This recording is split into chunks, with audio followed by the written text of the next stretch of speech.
in our train up before going to Iraq in 2006, we had gone from 14-inch barrels down to rifles that had 10-inch barrels.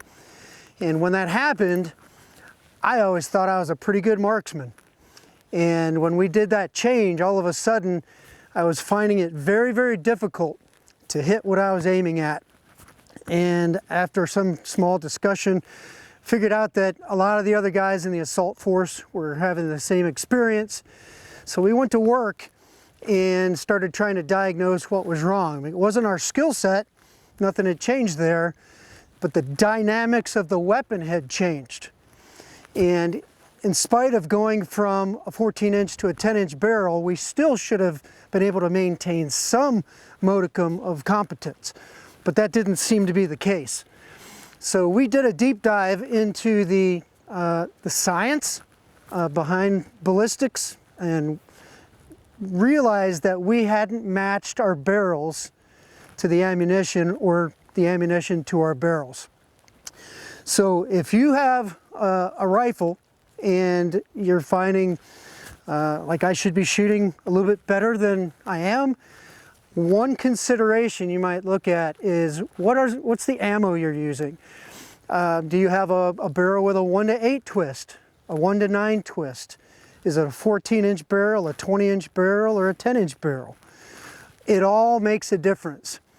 So the problem we diagnosed was we were using 55 grain 5.56 ammo, and going to the 10-inch barrel, it didn't provide enough dwell time in the barrel to cause the bullet to be stable upon exiting the rifle. So we tried a couple of other different kinds of ammunition, and we finally found a match with a 76 grain 5.56 bullet. That bullet matched the barrel and the harmonics so well that pretty much everybody on the assault force went from shooting 100 yards, a big nasty group, down to we were shooting targets with a 10-inch barrel at 600, 700 yards during our train up. So it just demonstrated the importance of understanding the ballistics, understanding the science, the compression, the spin rates, and matching that ammunition to your barrel. The other thing that I would say is the ammunition you're shooting is extremely vital. If there is variation in the ammunition, in other words, some rounds are hotter than other rounds, or the rounds aren't made exactly the same, or if a person is loading and reloading their own ammo, you're going to see variations in that ammo. We use Hornady on the show. They're a great sponsor.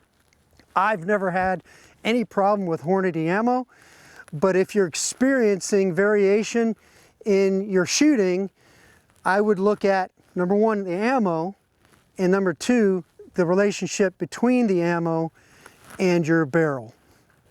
So in summary, if you're experiencing variations in your shooting and there doesn't seem to be any other explanation for it, you might want to go back, look at what ammo am I using, what grain am I using, and match that ammo to your barrel through trials.